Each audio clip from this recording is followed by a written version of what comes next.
ಮತ್ತೊಂದು ಕಡೆ ಇದೇ ಶ್ರೀಕಾಂತ್ ಪೂಜಾರಿ ವಿಚಾರವಾಗಿ ಕಾಂಗ್ರೆಸ್ ಹಾಗೆ ಬಿಜೆಪಿ ನಡುವೆ ದೊಡ್ಡ ವಾಕ್ ಸಮರವೇ ನಡೀತಾ ಇದೆ. ಶ್ರೀಕಾಂತ್ ವಿರುದ್ಧದ ಕೇಸ್ಗಳು ಖುಲಾಸೆಯಾಗಿದೆ ಅಂತ ಬಿಜೆಪಿ ಹೇಳ್ತಾ ಇದೆ. ಆದ್ರೆ ಗೃಹ ಸಚಿವರು ಎಲ್ಲಿ ಖುಲಾಸೆ ಆಗಿದೆ, ಇನ್ನೂ ಹಲವು ಪ್ರಕರಣಗಳು ಕೂಡ ಇದೆ ಅಂತ ಹೇಳ್ತಾ ಇದ್ದಾರೆ. ಹಾಗಾದ್ರೆ ನಿಜಕ್ಕೂ ಕೇಸ್ ಖುಲಾಸೆ ಆಗಿದೆಯಾ? ಕಾಂಗ್ರೆಸ್ ನಾಯಕರು ಏನ್ ಹೇಳ್ತಾ ಇದ್ದಾರೆ? ಬನ್ನಿ ರಿಪೋರ್ಟ್ ಅಲ್ಲಿ ನೋಡ್ಕೊಂಬೋಣ. ಪ್ರಕರಣದ ಹುಬ್ಬಳ್ಳಿ ನ್ಯಾಯಾಲಯದಲ್ಲಿಯೂ ಸಹ ಎಫ್ಐಆರ್ ಮತ್ತು ಕಂಪ್ಲೇಂಟ್ ಇಲ್ಲ. ಶ್ರೀಕಾಂತ್ ಪೂಜಾರಿ ಅವರ ಪರವಾಗಿ ದೀರ್ಘವಾಗಿ ವಾದ ಮಂಡಿಸಲಾಗಿತ್ತು. ಎಲ್ಲಾ ಕೇಸುಗಳಲ್ಲಿ ಆತ ಖುಲಾಸೆಯಾಗಿದ್ದಾನೆ.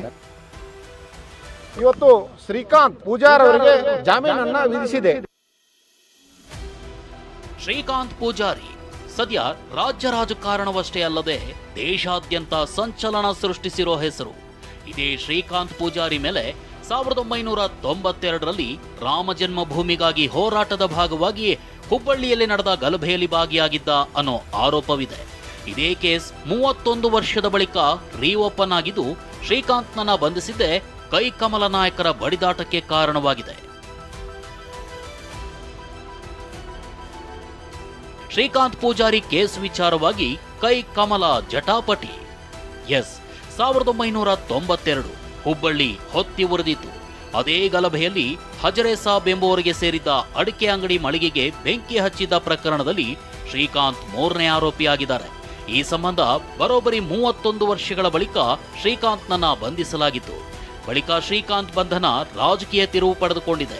ಸಿಎಂ, ಡಿಸಿಎಂ, ಗೃಹ ಸಚಿವರು ಪೊಲೀಸರ ನಡೆಯನ್ನ ಸಮರ್ಥಿಸಿಕೊಂಡಿದ್ದಾರೆ. ಆದರೆ ರಾಜಕೀಯ ದ್ವೇಷದಿಂದ ಉದ್ದೇಶಪೂರ್ವಕವಾಗಿ ಶ್ರೀಕಾಂತ್ ಬಂಧನವಾಗಿದೆ ಅಂತ ಬಿಜೆಪಿ ಆರೋಪಿಸಿದೆ. ಕೈಕಮಲ ನಾಯಕರ ಮಧ್ಯೆ ಶ್ರೀಕಾಂತ್ ಪೂಜಾರಿ ಕೇಸ್ ವಿಚಾರವಾಗಿ ದೊಡ್ಡ ಜಟಾಪಟಿಯೇ ನಡೀತಿದೆ. ಶ್ರೀಕಾಂತ್ ಮೇಲಿನ 16 ಕೇಸುಗಳಲ್ಲಿ 15 ಕೇಸ್ ಖುಲಾಸೆಯಾಗಿದೆ ಅಂತ ಬಿಜೆಪಿ ಹೇಳ್ತಿದೆ. ಆದರೆ ಶ್ರೀಕಾಂತ್ ಮೇಲೆ ಗಲಭೆ ಕೇಸ್ ಅಷ್ಟೇ ಅಲ್ಲ, ಬೇರೆ ಇತರೆ ಕೇಸುಗಳಿವೆ ಅಂತ ಕಾಂಗ್ರೆಸ್ ವಾದಿಸ್ತಿದೆ.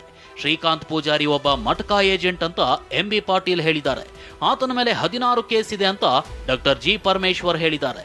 ಒಬ್ಬ ಮಟಕಾ ಏಜೆಂಟನ್ನ, ಗಡಿಪಾರಾದಂಥ ಒಬ್ಬ ಕ್ರಿಮಿನಲನ್ನು ಒಯ್ದು 18 ಕೇಸ್ ಇದ್ದವನು ತೊಗೊಂಡು ಹೋಗಿ ಇವನು ಕಾರ ಸೇವಕ, ಶ್ರೀರಾಮನ ಕಾರ ಸೇವಕ ಇದು ಅಂತೇಳಿ ಹೇಳಿ, ಇದು ಯಾರಿಗೂ ಅಲ್ಲ, ಸ್ವತಃ ಶ್ರೀರಾಮನಿಗೆ ಇವತ್ತು ದಿವಸ ಅಪಮಾನ ಮಾಡಿದಂಗೆ. ಇವತ್ತು ದಿವಸ ಅವನು ಯಾರು 16 ಕೇಸ್ ಇರೋನ ಬಗ್ಗೆ ಇಷ್ಟೊಂದು ದೊಡ್ಡ ಇಶ್ಯೂನ ಇಡೀ ದೇಶದಲ್ಲಿ ಮಾಡೋದಕ್ಕೆ ಹೊರಟಿದ್ದೀರಾ? ಅವನು ಅಪರಾಧಿನ ಸಪೋರ್ಟ್ ಮಾಡ್ಕೊಂಡು ನೀವು ಮಾಡ್ತಿದ್ದೀರಾ? ಅವನು 9 ಕೇಸು ಇದರಲ್ಲಿ ಡ್ರಗ್ಸ್ನಲ್ಲಿ, ಇದು ಏನದು ಸಾರಾಯಿನೋ ಏನೋ ಅದು ವೈನ್ಸಲ್ಲಿ, ಅದನ್ನು ಅವನು 9 ಕೇಸ್ ಇತ್ತು ಅವನ ಮೇಲೆ. ಬೇರೆ ಬೇರೆ ರೀತಿಯಲ್ಲಿ ಮಿಕ್ಕ ಕೇಸ್ 16 ಕೇಸ್ಗಳಿತ್ತು. ಎಷ್ಟು ಕೇಸ್ ವಿಡ್ರಾ ಮಾಡಿದ್ರು? ಅವತ್ತು ಏನಾರು ಬಂದು ಅಶೋಕ್ ಅವರು ಇಲ್ಲಿ ಹೋಮ್ ಮಿನಿಸ್ಟರ್ ಆಗಿ ಇಲ್ಲಿ ಕರಸೇವಕರದ್ದು ಎಷ್ಟು ಕೇಸ್ ಅದಾವು, ಅದನ್ನೇನು ಮಾಡಬೇಕು, ಯಾಕೆ ವಿಡ್ರಾ ಮಾಡಬಾರ್ದು, ಈ ಪ್ರಪೋಸಲ್ ಕಳಿಸ್ರಿ ಅಂತ ಯಾವಾಗಾದ್ರೂ ಹೇಳಿದ್ರು ಅವ್ರಿಗೆ? ಅವತ್ತು ಯಾರಿಗೂ ನೆನಪಾಗಿಲ್ಲ ಇವ್ರಿಗೆಲ್ಲರಿಗೂ. ಆದ್ರೆ ಇದಕ್ಕೆ ತಿರುಗೇಟ್ ಕೊಟ್ಟಿರೋ ಬಿಜೆಪಿ ನಾಯಕರು ಕೇಸುಗಳೆಲ್ಲ ಖುಲಾಸೆಯಾಗಿವೆ, ಸಮರ್ಥನೆಗಾಗಿ ಸುಳ್ಳುಗಳ ಪಟ್ಟಿ ಮಾಡ್ತಿದ್ದಾರೆ ಅಂತ ಸಿಟಿ ರವಿ ಪಂಚ್ ಕೊಟ್ಟಿದ್ದಾರೆ. 31 ವರ್ಷದ ಹಳೆ ಕೇಸಿಗೆ ಜೀವ ಕೊಡ್ತಾರೆ. ತನ್ನನ್ನು ತಾನು ಸಮರ್ಥನೆ ಮಾಡ್ಕೊಳ್ಳೋದಕ್ಕೆ ಸುಳ್ಳುಗಳ ಸಬೂಬುಗಳನ್ನೇ ಪಟ್ಟಿ ಮಾಡ್ತಾರೆ, ತನ್ನ ತಾನು ಸಮರ್ಥನೆ ಮಾಡ್ಕೊಳ್ಳೋಕೆ. ಇದಲ್ಲದೆ ಕಲಬುರಗಿಯಲ್ಲಿ, ಶಿವಮೊಗ್ಗದಲ್ಲಿ, ಚಿಕ್ಕಮಗಳೂರಲ್ಲಿ ಹಳೆ ಕೇಸುಗಳಿಗೆ ಜೀವ ಕೊಟ್ಟಿರ್ತಕ್ಕಂಥ ಮಾಹಿತಿ ನಮಗೆ ಸಿಕ್ಕಿದೆ. ಒಂದು ತಪ್ಪು ಮಾಡಿದ್ದಾರೆ, ಆ ತಪ್ಪನ್ನು ಮುಚ್ಚೋ ಸಲುವಾಗಿ ಒಂದು ಸುಳ್ಳನ್ನು ಹೇಳಿ ಒಂದು ತಪ್ಪನ್ನು ಸರಿ ಮಾಡೋಕ್ಕೆ ಹೋಗಿ 100 ಸುಳ್ಳು ಹೇಳುವಂಥ ಪ್ರಯತ್ನದಲ್ಲಿ ಇವತ್ತು ಸರ್ಕಾರ ಬಂದಿದೆ. ಅನೇಕ ಕೇಸುಗಳಲ್ಲಿ ಇವತ್ತು ಅವ ಖುಲಾಸೆಗೊಂಡಿದ್ದಾನೆ. ಹಾಗಾದರೆ ಇವತ್ತು ಸರ್ಕಾರನೇ ಇವತ್ತು ಹೇಳ್ತಾ ಇದೆ 16 ಕೇಸುಗಳಲ್ಲಿ ಅವನು ಅಪರಾಧಿ ಇದ್ದಂಥವನ್ನ ನೀವು BJP ರಕ್ಷಣೆ ಮಾಡಕೊಂಡ್ರಿ ಅಂತ ಹೇಳತಕ್ಕಂಥ ಮಾತಂತಂದರೆ, ಅಪರಾಧಿ ಇಲ್ದಂಥವನ್ನ ಅಪರಾಧಿ ಅಂತ ಹೇಳೋದು ದೊಡ್ಡ ತಪ್ಪು ಮೊದಲೇದ್ದು. ಇನ್ನು 1992ರ ಪ್ರಕರಣದ ಕಂಪ್ಲೇಂಟ್ ಎಫ್ಐಆರ್ ಕಾಪಿಯೇ ಇಲ್ಲ. ಇಷ್ಟಿದ್ರೂ ಶ್ರೀಕಾಂತ್ ಪೂಜಾರಿಯನ್ನ ಯಾಕೆ ಬಂಧಿಸಿದ್ರು ಅಂತ ಶ್ರೀಕಾಂತ್ ಪರ ವಕೀಲ ಸಂಜೀವ್ ಎಂ ಬಡಸ್ಕರ್ ಪ್ರಶ್ನಿಸಿದ್ದಾರೆ. ಎಫ್ಐಆರ್ ಮತ್ತು ಕಂಪ್ಲೇಂಟು ಪ್ರಕರಣದ ಹುಬ್ಬಳ್ಳಿ ನ್ಯಾಯಾಲಯದಲ್ಲಿಯೂ ಸಹ ಎಫ್ಐಆರ್ ಮತ್ತು ಕಂಪ್ಲೇಂಟ್ ಇಲ್ಲ. ಧಾರವಾಡದ ನ್ಯಾಯಾಲಯದಲ್ಲಿಯೂ ಸಹ ಎಫ್ಐಆರ್ ಮತ್ತು ಕಂಪ್ಲೇಂಟ್ ಇಲ್ಲ. ಇದರ ಹೊರತಾಗಿ ಪೊಲೀಸ್ ಇಲಾಖೆ ಏನು ಟೌನ್ ಪೊಲೀಸ್ ಸ್ಟೇಷನ್ ವ್ಯಾಪ್ತಿಯಲ್ಲಿಯೂ ಸಹ ಇದರ ಎಫ್ಐಆರ್ ಮತ್ತು ಕಂಪ್ಲೇಂಟ್ ಇಲ್ಲದೇ ಇರುವುದು ಮತ್ತಷ್ಟು ಸಂಶಯನ ಈಡು ಮಾಡಿದೆ. ಹಾಗಾದ್ರೆ ಬಿಜೆಪಿ ಆರೋಪಿಸುತ್ತಿರುವಂತೆ ಶ್ರೀಕಾಂತ್ ವಿರುದ್ಧ ಕಾಂಗ್ರೆಸ್ ದ್ವೇಷದ ರಾಜಕಾರಣ ಮಾಡಿದ್ಯಾ ಅನ್ನೋದನ್ನ ಕೆದಕಿದಾಗ ಹಲವು ಅಂಶಗಳು ಬಯಲಾಗಿವೆ. 1992ರಲ್ಲಿ ರಾಮ ಜನ್ಮಭೂಮಿ ಸಂಬಂಧ ಹುಬ್ಬಳ್ಳಿಯಲ್ಲಿ ನಡೆದ ಗಲಭೆ ಪ್ರಕರಣದ ಆರೋಪ ಶ್ರೀಕಾಂತ್ ಮೇಲಿದೆ. ಈ ಪ್ರಕರಣದಲ್ಲಿ ಶ್ರೀಕಾಂತ್ ಜೈಲಿಗೂ ಹೋಗಿ ಬಂದಿದ್ದ. ಶ್ರೀಕಾಂತ್ ವಿರುದ್ಧ ಒಟ್ಟು 16 ಪ್ರಕರಣ ದಾಖಲಾಗಿತ್ತು.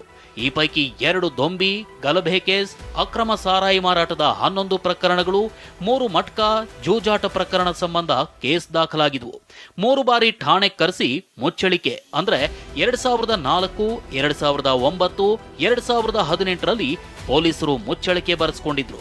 3 ಕೇಸ್ನಲ್ಲಿ ದಂಡ ಸೇರಿ ಒಟ್ಟು 16 ಕೇಸುಗಳ ಪೈಕಿ 15 ಕೇಸುಗಳು ಖುಲಾಸೆಯಾಗಿವೆ.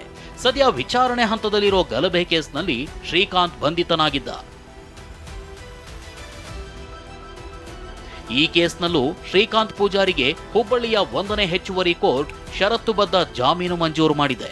ನಾಳೆ ಜೈಲಿನಿಂದ ಬಿಡುಗಡೆಯಾಗಲಿದ್ದಾನೆ. ಆದ್ರೆ ಶ್ರೀಕಾಂತ್ ವಿರುದ್ಧ ಇಷ್ಟೆಲ್ಲಾ ಕೇಸ್ ದಾಖಲಾಗಿದ್ವು ಅನ್ನೋದು ಕಾಂಗ್ರೆಸ್ ಅಸ್ತ್ರವಾಗಿದ್ರೆ, ಆ ಕೇಸ್ಗಳೆಲ್ಲ ಖುಲಾಸೆಯಾಗಿ ಕೇವಲ ರಾಮ ಜನ್ಮಭೂಮಿಗಾಗಿ ನಡೆದ ಗಲಭೆ ಕೇಸ್ ಒಂದೇ ಉಳಿದುಕೊಂಡಿರೋದು ಬಿಜೆಪಿಗೆ ಅಸ್ತ್ರ.